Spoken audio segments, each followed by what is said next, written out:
no Evangelho de Mateus. Convido os irmãos a abrir a palavra de Deus no Evangelho de Mateus, capítulo 14. Mateus, capítulo 14. Eu sei que Deus vai continuar falando conosco. Ele já tem falado e vai continuar falando conosco. Sim. Mateus, capítulo 14. Amém? A partir do versículo de número 22. Que tem por título: Jesus anda por cima do mar. E diz assim: E logo ordenou Jesus que os seus discípulos entrassem no barco e fossem adiante para outra banda, enquanto despedia a multidão. E despedida a multidão, subiu ao monte para orar à parte. E chegada já a tarde, estava ali só. E o barco estava já no meio do mar, açoitado pelas ondas, porque o vento era contrário. Mas à quarta vigília da noite, dirigiu-se Jesus para eles, caminhando por cima do mar. E os seus discípulos, vendo-o caminhar sobre o mar, assustaram-se, dizendo: É um fantasma! E gritaram com medo. Jesus, porém, lhes falou, logo dizendo: Tende bom ânimo, sou eu, não temais. E respondeu-lhe Pedro e disse: Senhor, se és tu, manda-me ir ter contigo por cima das águas. E ele disse: Vem. E Pedro, descendo do barco, andou sobre as águas para ir ter com Jesus. Mas sentindo o vento forte, teve medo. E começando a ir para o fundo, clamou, dizendo: Senhor, salva-me! E logo Jesus, estendendo a mão, segurou e disse-lhe: Homem de pequena fé, por que duvidaste? E quando subiram para o barco, acalmou-se o vento. Amém? Louvado seja Deus, podeis assentar em nome de Jesus. Eu quero colocar aqui um tema nessa mensagem. E o tema é: o foco é Jesus. Aleluia. O foco é Jesus. Eu acho interessante, irmãos, que Jesus, ele junta ali os seus discípulos e ele pega ali o barquinho que estava às margens do rio da Galileia e diz: Entrem no barco. Havia uma multidão além dos discípulos, mas Jesus pegou somente os discípulos e disse: Entra no barco, porque eu vou despedir a multidão. Por que só os discípulos entraram no barco e ninguém da multidão? Sabe por quê, amados? Porque no mundo existem muitas pessoas, mas a palavra mesmo diz: muitos são chamados, mas poucos são os escolhidos. E sabe por que você está aqui nessa noite? Porque você é um escolhido de Deus. Aleluia. Você não escolheu a Deus, mas Deus te escolheu desde o ventre da tua mãe. Os discípulos eram escolhidos, separados. Jesus orou no monte antes de escolher os seus discípulos, um por um. E no meio de uma multidão, somente 12 discípulos. E no meio de uma nação, você pode glorificar ao Senhor porque você é um escolhido dele. E nós podemos correr para cá, correr para lá, tentar fugir da presença de Deus. Mas aquele que é escolhido é que nem um peixe. Ele se bate, mas que ele vem, ele vem. Aleluia. Nem que tenha que vir com um anzol no nariz, mas que ele vem, ele vem. Ele vem porque é escolhido do Senhor. E ali os discípulos entraram no barco e foram adiante. Jesus fica ali na praia, despedindo a multidão. E diz a palavra de Deus que o barquinho já estava lá no meio da praia. E a maioria dos discípulos eram pescadores natos. Conheciam bem de pesca, conheciam bem das coisas do mar. Conheciam bem, nossa, não conheciam como ninguém. Ninguém conhecia o mar, ninguém conhecia sobre pesca mais do que os discípulos de Jesus. porque a maioria dos 12 eram pescadores. E de repente começou o vento, começou a tempestade, o barco começou a ser açoitado pelo vento, pela tempestade. Eu penso que a princípio eles pensaram, não é nada não, é só um ventinho que está batendo, é só uma ondinha que está soprando a mais, que está mais alta. Mas daqui a pouco a situação foi apertando, e de repente eles viram que o negócio saiu do controle. Mas sabe o que eu acho lindo nas coisas de Deus, irmãos? Tudo aquilo que foge do meu controle e do seu controle não foge do controle de Deus. Nós nos desesperamos porque não temos nas mãos o controle, porque não podemos com as nossas mãos mudar a situação que estamos passando, enfrentando. Com as nossas mãos, com as nossas atitudes, com as nossas palavras, nós não conseguimos mudar a tempestade que está na nossa vida. Mas nós temos que ter a certeza no nosso coração que o Deus que nos chamou e nos colocou no barco dele é o Deus que tem nas suas mãos todo o controle da situação. Aleluia! Ele tem nas mãos todo o controle da situação, nada foge do controle dele. E se ele permite a tempestade, meu Deus, na minha vida e na sua vida, ele permite porque ele sabe até onde você aguenta, até onde você suporta. Porque a palavra de Deus diz que o Senhor não nos dá o fardo maior do que nós possamos suportar. Deus não dá o fardo que nós possamos, maior do que nós possamos suportar. E ele sabia que os discípulos suportariam. Tanto que Jesus aparece andando sobre as águas no momento certo. Ei, eu quero lhe dizer uma coisa. O Senhor está vendo a tua tempestade, o teu vento, o teu desespero, o teu medo, a tua situação de nada mudar, das coisas piorarem, das coisas não serem como você está pensando, como você está imaginando. Mas o Senhor não perdeu o controle da situação. E o Senhor, ele vem andando sobre as águas ao seu encontro. O Senhor vem andando sobre as águas ao seu encontro. Aleluia! Porque a hora que ele vê que nós chegamos no nosso limite, ele fala, é agora que eu entro. É agora que eu entro, é agora que eu chego nessa situação. É agora que eu chego. E Jesus veio andando por sobre as águas, mas o desespero dos discípulos era tanto pela situação que eles estavam enfrentando, que eles já não conseguiam enxergar. Cadê Jesus? Onde está Jesus? E quantas das vezes nós não passamos em situações na nossa vida que você vai na igreja, Deus pode até usar um profeta, Deus pode falar na palavra, Deus pode usar uma situação, mas você fala, cadê Jesus? Senhor, onde está o Senhor que eu não estou te vendo? Senhor, nós vamos morrer, nós vamos perecer, a chuva está aumentando, a tempestade está aumentando, o barco vai tombar ou vai afundar, e nós estamos perecendo. E nós não conseguimos enxergar Jesus na nossa situação difícil. E quando vemos uma luzinha lá no fim do túnel, sabe o que nós pensamos? É o diabo. É o diabo aparecendo para me perturbar. É o diabo aparecendo para me afrontar. É o diabo, se já não bastasse tudo que eu estou passando, ainda vem mais isso. Por isso que os discípulos pensaram que Jesus era um fantasma, em meio àquela confusão de sentimentos dentro deles. Eles não conseguiram reconhecer o Mestre, eles não conseguiram reconhecer em meio àquela luta que aquele que vinha ali era Jesus.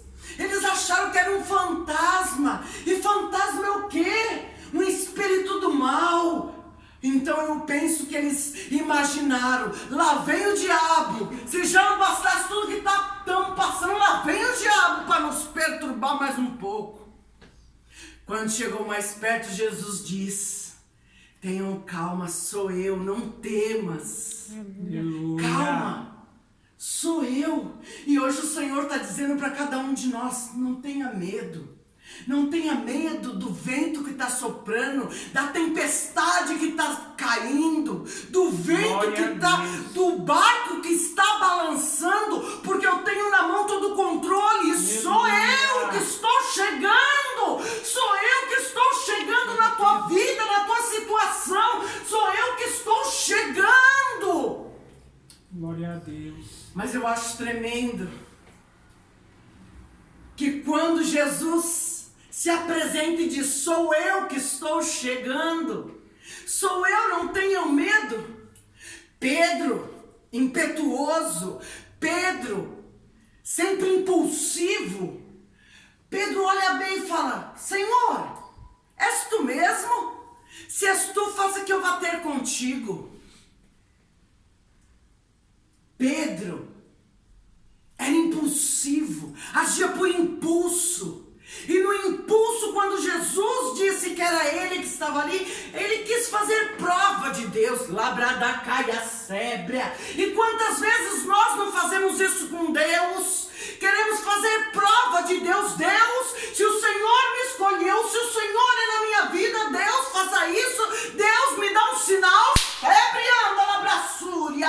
Deus, me dá um sinal de que é o Senhor mesmo. Santo Deus. Porque quando Pedro pede para ir ter com Jesus sobre as águas, Pedro estava pedindo para Deus, Senhor, me dá um sinal de que o Senhor é na minha vida. Me dá um sinal, Deus, de que o Senhor é o Senhor mesmo.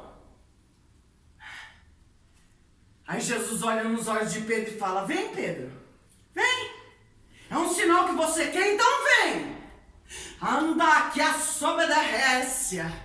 Wesley, Deus é aquele que conhece a sua vida no íntimo do teu coração. E o Senhor diz que lá naquele narra sóbria, tu fez prova de Deus. E Deus enviou um anjo. E o anjo ali com a prancheta estava escrevendo e assinando. E tu pediu o sinal de Deus. Quando o anjo da morte estava do teu lado, quando do outro lado a sepultura estava aberta, tu pediu o sinal para Deus e disse, Senhor, se tu me livrar na gassóbria, vou eu fazer assim diante do Senhor.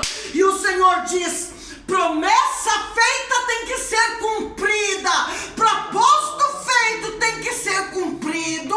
Então vem como eu quero e não como tu queres, diz o Senhor para ti nesta noite. Meu Deus, meu Deus, meu Deus.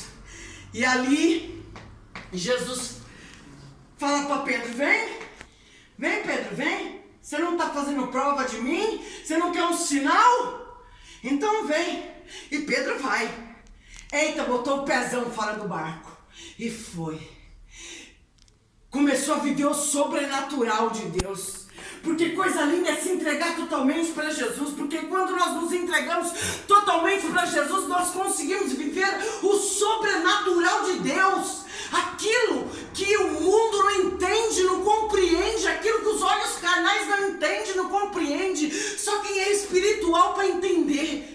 E Pedro começou a provar do espiritual, do sobrenatural de Deus, andando sobre as águas junto com Jesus, andando sobre as águas. Sabe o que significa isso, irmãos? Pedro estava andando num patamar espiritual muito alto, olhando para o Mestre Jesus. E assim sou eu e você, enquanto nós estivermos andando num patamar espiritual, olhando para o alto, olhando para o foco, que o nosso foco seja verdadeiramente Jesus, nós vamos caminhar de vitória em em vitória, de glória em glória. Julgos serão quebrados, cadeias serão quebradas. Tudo aquilo que o adversário determinou sobre a minha vida, toda a sentença do adversário sobre as nossas vidas, o Senhor coloca por terra. Porque nós não vivemos mais nesse plano carnal, mas vivemos num patamar elevado, num patamar espiritual diferenciado. E aquele que vive num patamar elevado, espiritual, ele começa a ver e viver novas experiências com Deus. Mas ele só vê e vive novas experiências com Deus enquanto o foco dele for Jesus. Porque o momento que ele tirar os olhos de Jesus e Jesus já não for mais o foco dele, ele olha para as águas. As águas representam o mundo. As águas representam tudo que nós temos aí nesse mundo, que o diabo tem para nos oferecer nesse mundo. Aí você tira o foco de Jesus e começa a olhar à sua volta. Poxa, dinheiro, roupas boas, tênis caro, um bom carro, um apartamento da hora, uma família, beber, curtir com os amigos, tirar um barato. E aí você vai afundando, vai afundando, vai afundando. Sabe por quê? Você tirou os olhos de Jesus faz tempo. Faz tempo, ei irmãos, quando Pedro começou a afundar, ele já tinha tirado os olhos de Jesus, e ele foi afundando aos poucos. Jesus poderia permitir que Pedro afundasse de uma vez, mas ele foi afundando aos poucos, aos pouquinhos. E assim é comigo e com você. Se tirarmos os olhos do foco, que é Jesus, nós vamos afundando, afundando. Que esse papo de crente, esse papo de ir para a igreja, esse papo de buscar a Deus, que nada. Se eu não for trabalhar, Deus não vai colocar comida na minha mesa. Se eu não for buscar Deus, se eu não fizer o meu corre, Deus não vai mudar a minha situação. É, você que pensa, irmão. Você que pensa. Porque Deus é o dono de todas as coisas. Deus é o dono da vida e o dono da morte. Deus é o Deus que tem o controle das suas mãos, o controle do tempo. Ele diz: a tempestade cessa, o vento cessa e tudo se aquieta. Só Jesus pode mudar a situação. Nós, por mais que nos esforcemos, todo o nosso esforço é em vão. E Pedro foi afundando, afundando. E às vezes nós passamos nessa fase de ir afundando, afundando. E quando afunda, cadê a fé? Sabe quando é que a fé vem? Quando nós estamos lá no fundo.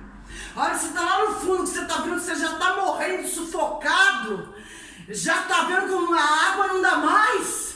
Já está morrendo, afogado. Aí sabe o que fazemos?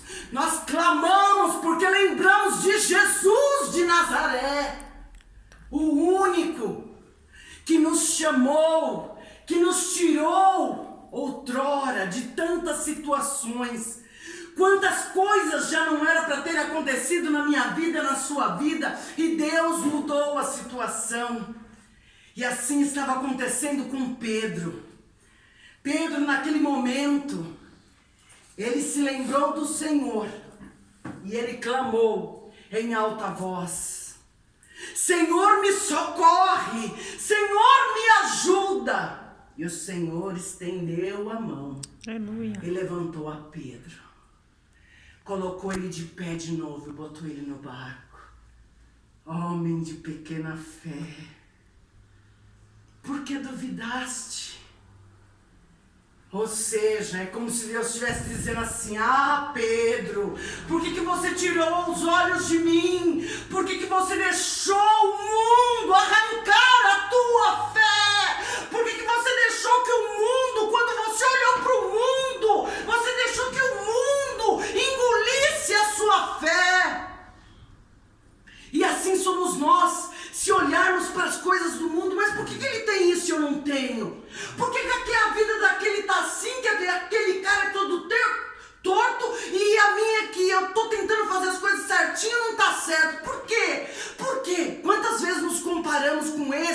ele com o outro.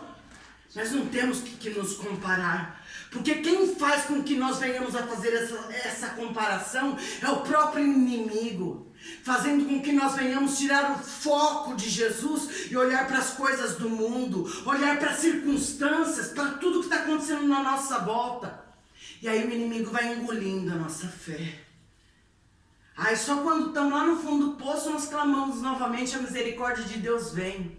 Oh homem de pequena fé, oh mulher de pequena fé, por que você duvidou? Por que você duvidou das minhas promessas na sua vida? Por que você tem duvidado daquilo que eu falei que vou fazer na sua vida, na sua família, na sua história? Por que duvidas? Por que deixa que as situações ruins roubem a tua fé?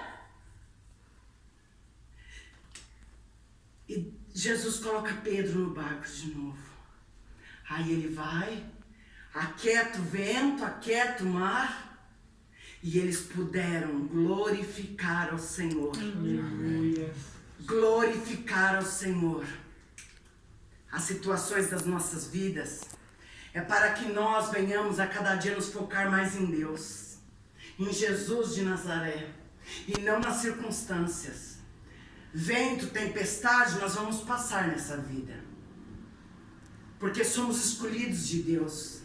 E aquele que é escolhido de Deus, o mundo não entende, não compreende. Assim que muitas das vezes você se sente incompreendida.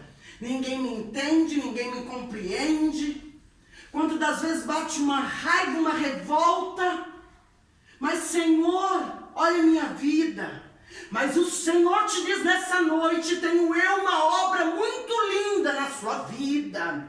E por mais que muitas das vezes você pensa que a tua oração não passou do teto, o Senhor manda te dizer, eu tenho visto o teu coração e os teus pensamentos. E eu tenho contemplado a sua petição. E a situação do jeito que está não vai ficar, não, diz o Senhor para ti. Vou eu entrar na sua história. Abadaracaia sébria. Hoje o Senhor te levanta, te põe de pé. Hoje o Senhor acrescenta até mesmo a tua fé. Sabe aquele momento que você diz, eu tenho fé, mas parece que essa fé se perdeu em algum lugar, você estava desse jeito. Mas o Senhor diz, hoje eu acrescento a tua fé.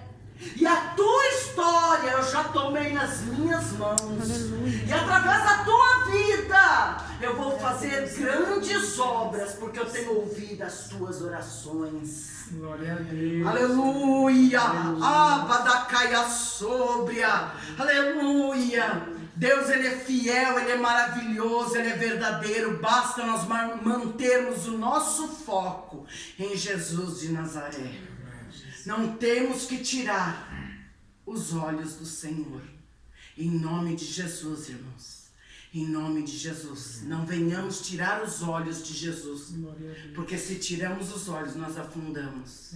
E de Deus, nós desacreditamos. Porque o mundo está aí. Com tudo para nos oferecer. E quando Ele nos oferece tudo e nós queremos o tudo que Ele tem, nós perdemos a nossa fé em Cristo.